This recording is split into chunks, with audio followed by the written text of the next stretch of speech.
So, welcome to Module 7, Part 2, or Part B of the Parenting Week. We talked about why become a parent, the history of childhood, how much it costs, already in place, your discussion board. For the first part of this reflected the cost. This week it will reflect the newspaper article on the total items within the module. So let's just pop over immediately over to where we left off in the PowerPoint. So we've made the decision to have children, varying during time, but let's look at what occurs within that process. Married parents spend time with their children, and what we see is the total time spent with children varies based on whether it's a mother or a father, and mothers spend more time with their children than fathers do. And when we look at the difference in care, we especially see this significant difference. So primary care time, bathing, dressing, grooming, illness, things like that, mothers spend more than twice as much time in the activity than fathers do. Where we see that men are spending more time with children, it's not in those primary care time or being alone with the child, but more in those activities.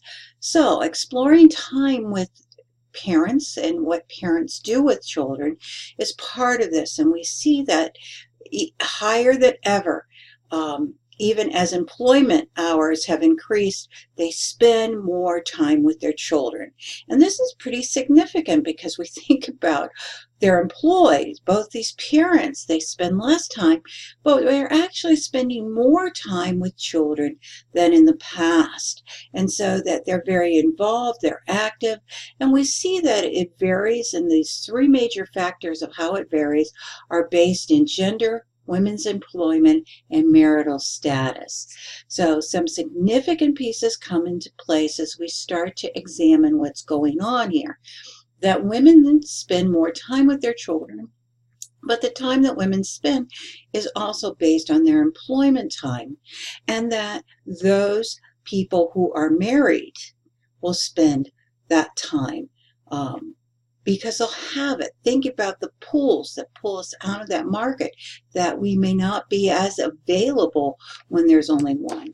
So some more information for you. Time spent in parenting for just infants, and the hours per week. And so we see that those that are partnered mothers in solo care spend 8 hours, where partnered fathers spend 2.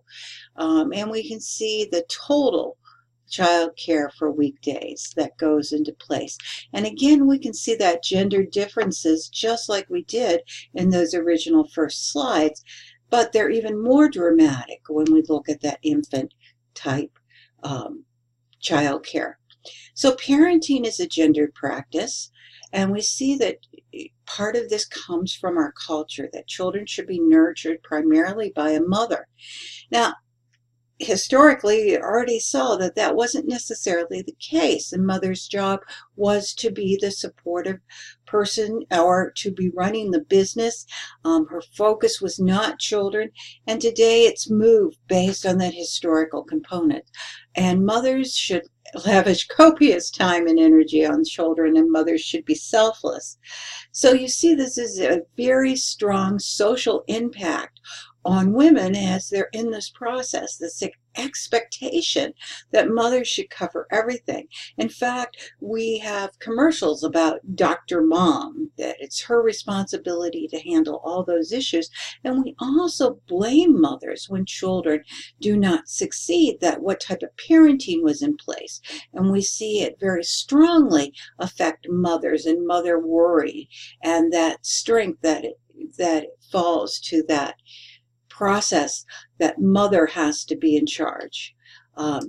Parenting issues as far as gender practice, we can see that fathers often are dropped into the provider role with the breadwinner as their key component. increasingly concerned over work and conflict, and they feel accountable to this idea. And you see the social construction, and we've talked about social construction before, and in any sociology class you're going to talk about it.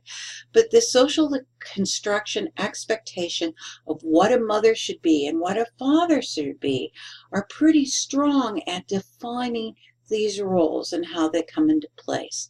And these roles are also influenced by social class. And so we see the difference that occurs, and we can see that men who are in the middle class are more likely to be involved in children's activities than those in the working class, because his goal may be to provide that income, and there is this belief to allow the child to develop naturally, and there's fewer organizations and activities, and there's more discipline that comes into place.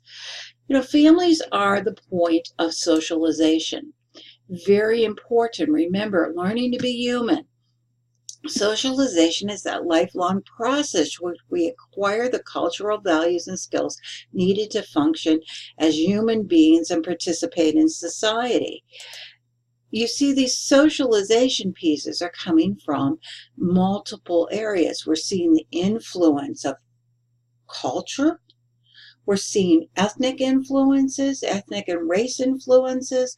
We're seeing that social economic standing coming into place definitely tie into this cultivation. Now, think about some of the theoretical approaches. We talked about theory all the way back in Chapter 3, but theoretical approaches to how a child develops. We can go back to some of the theories of Sigmund Freud as he looked at the id, the ego, and the superego, how we draw to understand how we form, and how we form these cultural values and norms that help us to understand the world. Now, Sigmund Freud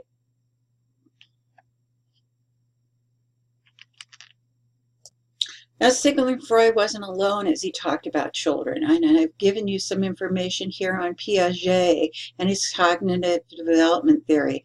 And he looks at how children develop, the first stages in which infants and toddlers understand their world through touching, sucking, listening, and the operational thought. And this is basically ages 2 to 7 when a child learns language, symbolic play, and symbolic drawings, but doesn't grasp these abstract concepts. All of these are highly influenced by the family that they're in, and how they're accepted in that. And then they move to the concrete operational thought. Now remember, these are theories as we look at them, and we can see that children are affected by their surroundings, and they can manipulate categories and classifications. And we even talk about who's in charge and how children can take over families. So a couple more theories I want you to think about in this view of socialization, especially the sociological theories of symbolic interaction, and that is through Charles Horton Cooley and George Herbert Mead, and they talk about the self. Now, Cooley talks about the looking glass self, how we see ourselves and how we perceive what others see in us, and how that becomes how we define ourselves. So Cooley suggests that we come to see ourselves as other perceives us and respond to us. If you're not giving me feedback in a face-to-face situation, then I would view that I'm boring you, or I'm not reaching you at some point and I need to change the way I interact, or you're not happy with me.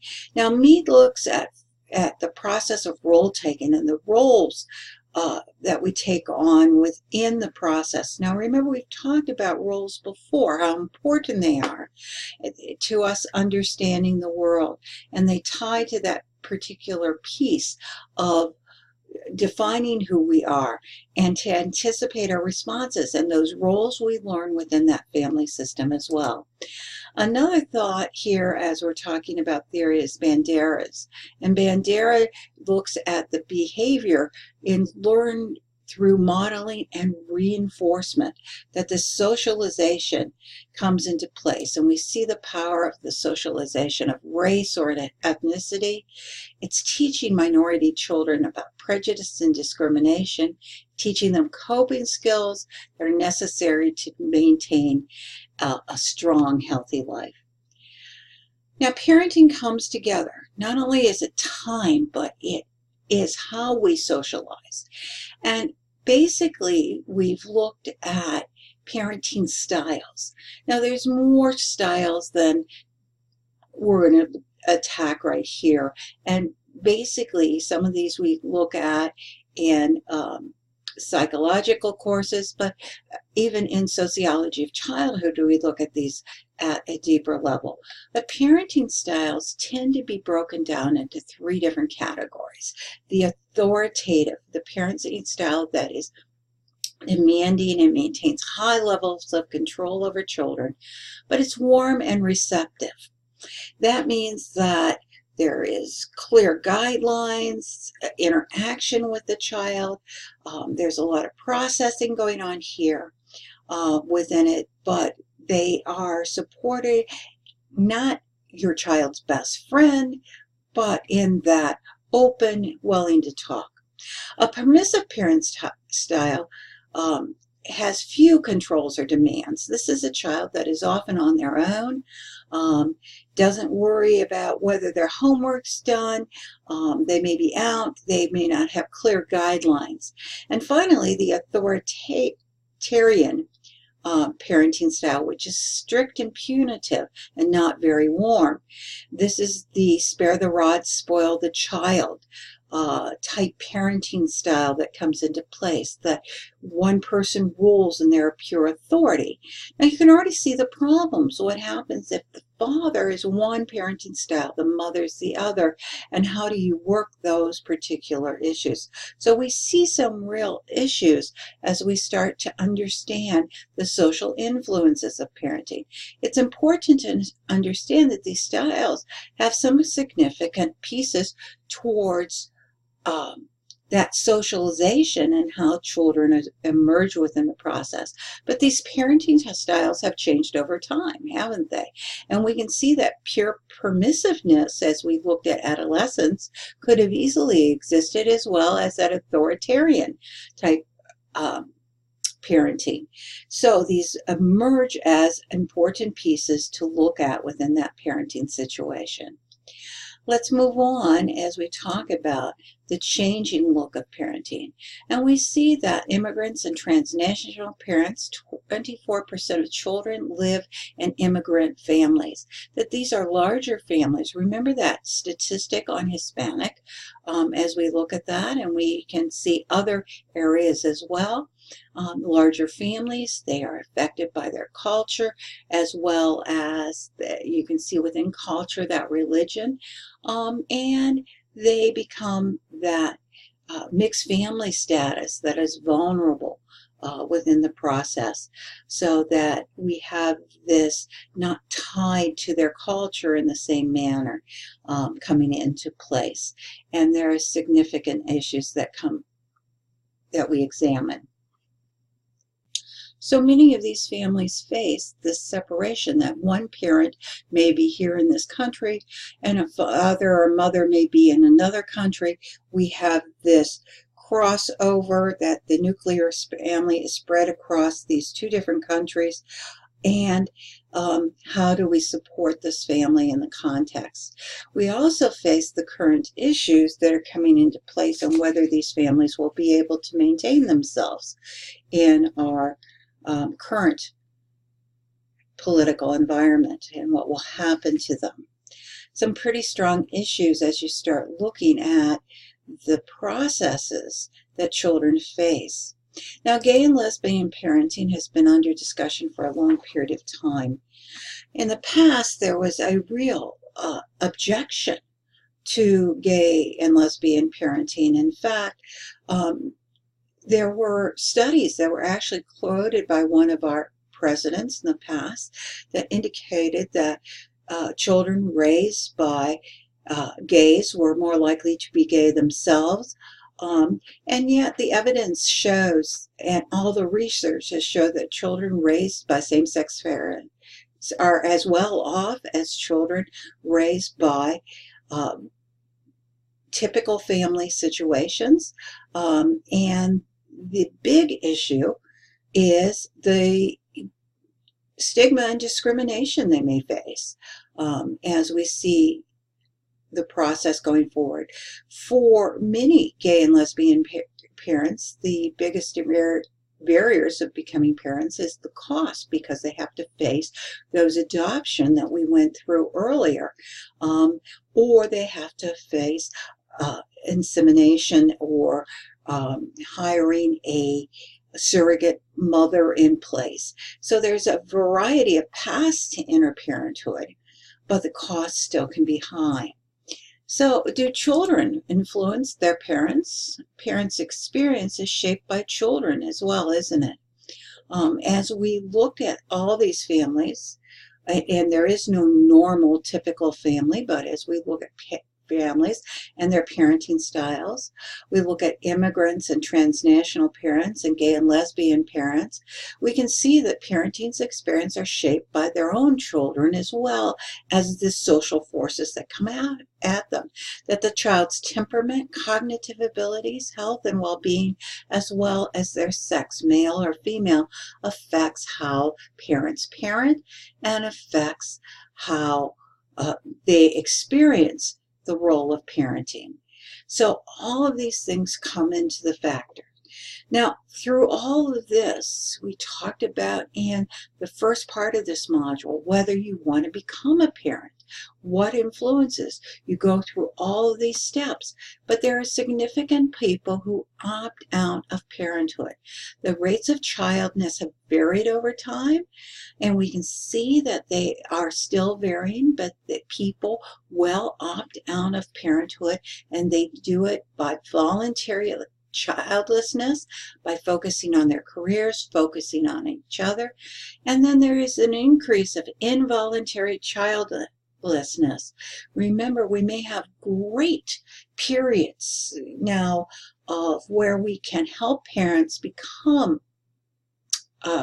parents, people who want to become parents. We can help them become parents, but the cost amount can be very, very high, and there is a lot of issues with some of the treatments that come into place, and there's pain that is intended.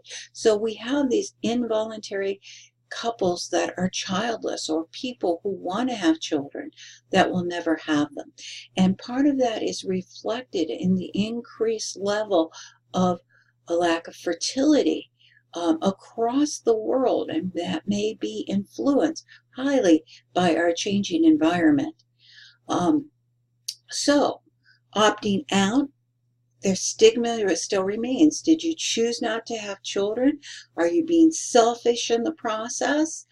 What are the reasons for it? Or there's still the pressure put on people to have children, not only by their parents who want grandchildren, but by society themselves, oftentimes asking. Now, stigma is dropping in this area, and we're going to see that to continue to change as we move forward. So we've been through a lot of things within this module, and that's why it's broken down into two different sections. But you can see the shift from industrialization, the roles shift from childhood and fatherhood and motherhood as we start looking at these roles, the economic issues that come into place. All of these things gather up, and what those fertility rates mean for us as we're looking down the path of future involvement. Now, all of this is going to tie right into the next chapter as we talk about family work and why it becomes into place in such an issue for gender, because we're already starting to see that when we go back and we see the gendered work of childcare. So we'll finish up some issues on parenting. So a couple quick videos. Parenting in America, a very quick off a current study on what are some of the issues of parent, and just a TED Talk on the millennial parents, the future of families, and what goes on with that. There are 2 TED Talks, and then I give you a quick little video made by my students in the class you're in, just on parenting styles, just for you to enjoy. You'll finish up with your discussion board with your news article on parenting and your quiz. Thank you.